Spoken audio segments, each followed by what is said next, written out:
Thanks for welcoming our family to Ocali. Ocali is our favorite conference.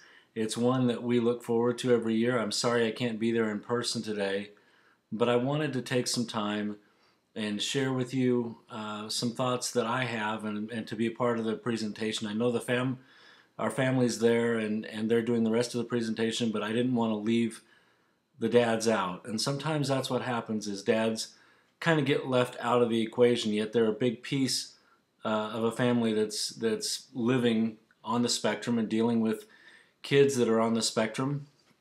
And over the past few years, as we've talked a lot around the country about the struggles sometimes and the obstacles that people have with autism, and with our two young men that have one that has Asperger's and one that has autism, I've reflected a lot on what it was like when we got the diagnosis and how tough that was. And you'll forgive me, it's not easy to talk about even now, and that was 14 years ago. Actually 13 years ago. And when you get diagnosed, I referred to it as kind of a cement mixer of feelings, all heavy and mixed up in your heart. And it sometimes can profoundly affect a dad who may have had in their mind something totally different. Maybe they had in their mind playing ball with their son and coaching Little League and doing a lot of other things. And you sit in front of the neurologist and they tell you, all of the things, or maybe it's not a neurologist, but other doctor, and they tell you all the things that your child might not do, and that your child might not do this and might not do that.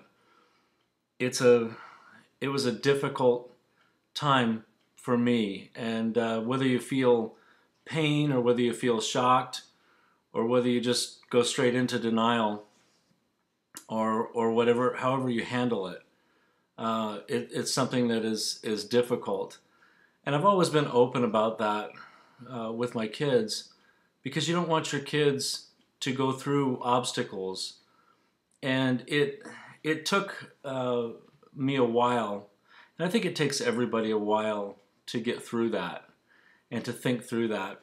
And about 4 or 5 years ago, we were in Orlando speaking at the Autism Society of America conference, and a lady asked, she waited till after we were done speaking, and she came right up to me, and I took a few minutes and we chatted, and she said, "I want my husband to be just like you."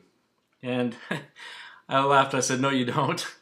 You really, really don't." And she thought I was kind of just was kind of just saying, "Well, gosh, that isn't I was just kind of being self-effacing or something." And I was serious, and she said, "Well, I just want my husband to come to an IEP with me. I just want my husband to come to school meetings with me." And I stopped her and I said, "Can I make a confession?"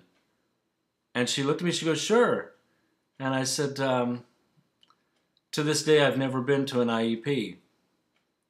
And I know that for some of you, because at Ocali there's a lot of professionals and a lot of teachers, you may never have seen a lot of dads at IEPs, and maybe you have seen a lot of them. I don't know. But just because a dad's not there doesn't mean that he doesn't care. And I'll tell you, in my case, I knew that my wife was awesome. And as you guys have gotten to see her today, you'll see that she is awesome. She can connect and work inside of the school system to get what we need and to build a team. And my presence there would probably be more of a distraction, because I would be defensive. I'd be like, "Well, what are you going to get for my son?" And that sometimes you don't need that.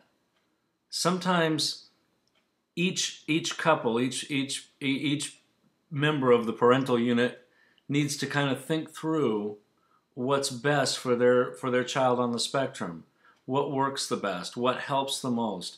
And for me, I would have been defensive. I would have been, "Well, what do you mean you can't provide that? What do you mean you have limited resources?"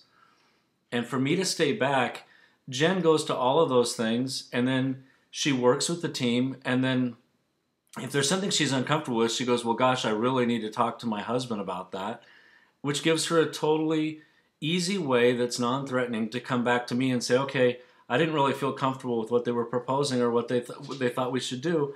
How to, what can we do? And it gives her an easy out for that. Now, what people don't understand is that, or what they need to understand is that I totally trust my wife with all of that. She's forgotten more about this than I know. But it's not because I don't care. It's because I'm self-aware enough to realize that if I was there participating in that, I would actually hold the process back and hold the process of removing these obstacles from our kids back. So it's really important for me to say that, because I want to give all the dads out there an out. I want them to understand, if I could just pick one thing for them, it would be that it's not a one-size-fits-all thing. Just like all kids are different, and all kids on the spectrum are different, all the parents on the spectrum are different, and the family relationships are different. We need to pick what works for each of us. So if you're a mom and you're sitting out there in the audience today and you're going, gosh, I wish my husband would do this, I would beg of you to think of this. Think, is that really what's going to further the cause of removing obstacles from in front of our kids the most? Or does it just satisfy something in me that's emotional, that I need, I need to feel supported? Now, I'm not saying you don't need to feel supported. Believe me, there are times that we do that, but we've got to find ways as parents to do that, and it's a difficult process. And it was not easy for me. It isn't easy for me, and no matter where you are on the spectrum, whether you're from high functioning to severe, wherever you fit in that process, and wherever you fit from age 1 to 99, there are different things that we need to do to support our kids. And for me, helping the mom that was in Orlando to kind of understand that, I think she was kind of shocked when I said that I'd never been to an IEP. But you won't find a bigger fan of my kids than me. You won't find somebody that's more supportive than me. I just choose to do it a little differently. Now, one of the things that guys do as dads, they view themselves more as in titles, right? And so for me, my job at the time when the kids were diagnosed was I was the director of technology at a real estate brokerage, and our family kind of jokes around about it now. They call me the director of normalcy, and that's my title at home. And part of that's because there's no such thing as quote normalcy. But the other thing that's important in that is that there is a balance needed, and we've got 2 kids on the spectrum. We've got 2 kids that aren't on the spectrum that are, and as they've grown up, we've had to really kind of, it's a juggling act and a balancing act, and sometimes it can't always be about trips to therapy, to therapy, or the occupational therapist coming over, or all these different things that are going on around the house.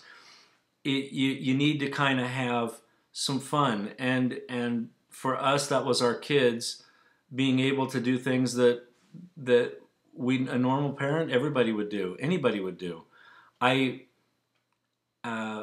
remember specifically doing quite a number of things when our kids were younger in the kitchen, because I love to cook, and just basically baking stuff and doing stuff. And at first it was hard, because even at that, our oldest Cameron, he has Asperger's, and he wouldn't be able to eat what we cooked. He wanted to spend the time with me as a dad, even though that's what he wanted. He wanted to spend time with me as a dad. And he knew that I loved to cook. So I remember specifically one morning we cooked up these lemon cream cheese crepes with whipped cream topping. They were awesome. They were amazing. And as we did, he was enjoying every moment of it, but he couldn't eat them because the texture got to him, and that crushed me as a dad. But my job is to balance those things out. My job as director of normalcy is to do fun stuff with the kids that balances out all of life so that we have a complete and balanced picture. So maybe, you know, every kid needs to have a dad that says, pull my finger. That's my way of saying it. We need to have fun, and that's one of the things that I got to do. And so I titled myself the Director of Normalcy, and tried to and I still try to do that with my kids. And I want to. There's something that I said a few years ago, and it was here at OCALI, and I know a number of people have quoted me on it, and I still stick by it as being the truth. One of the things that you go through as a dad, or at least I did, and many dads do. Guys like to fix things. That's what they do, right? The washing machine's broken. Well, what do? I get out the tools and I fix it. The car's, got a flat tire. What do? I fix it. And one of the most frustrating things for me when I was going through all of the difficulties of coping with the whole thought that two of our kids are on the spectrum. What do? Our two kids, even though it was our oldest and our youngest, were diagnosed within a little over a month of each other. What do? And your first instinct as a guy is, I'm going to fix it.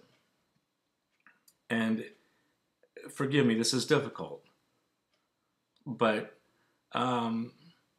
it came to me finally, after thinking this through and battling it out of my soul, that you fix things that are broken. Our kids are not broken. They do not require fixing. They do not need to be fixed. They do not need to be cured. All kids have obstacles, whether they're on the spectrum or whether they're not. They all have obstacles. They're all different. And you fix things that are broken. We don't need to fix our kids. We need to help them remove obstacles. We need to help them get beyond and around and over all the different obstacles that they have. And our kids that are on the spectrum, they may face different ones than other kids. They may face more than other kids, and they may face ones that would seem to other people to be insurmountable challenges. But they're not to us. So, Jordan, if you're there, stand up. Seriously, Jordan, stand up. If you're there, all right, take a look at Jordan. He's awesome. He's 14 years old, 6'5". He's a high school student. He's working on his Eagle Scout. He's doing everything that he wants to do. He's in the band. He's there speaking in front of all of you.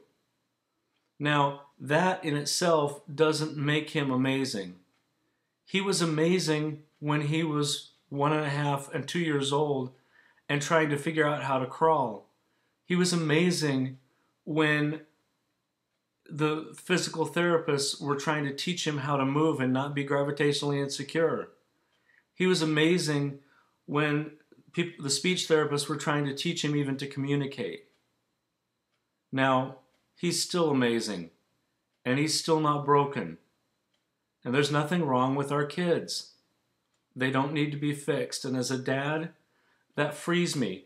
That allows me, as a dad, to be able to focus on helping them remove obstacles. And that's the important part.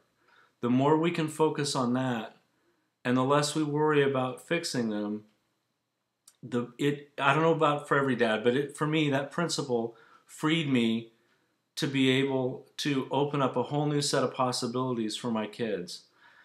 Finally, I want to thank each of you. I know that at the OCALI conference, there are a lot of people that are professionals. There are teachers. There are therapists. There are physical therapists. There are speech, occupational therapists. And there are a lot of paraprofessionals that are at schools. I want to thank you personally from the bottom of my heart for the work that you do on behalf of our kids. If it wasn't for the team that we built, if it wasn't for their ability to connect with our kids, to help them, to understand them and to help them get to the next level, we wouldn't have gotten there. This is a team sport, and I want you to know how much a dad appreciates what you do.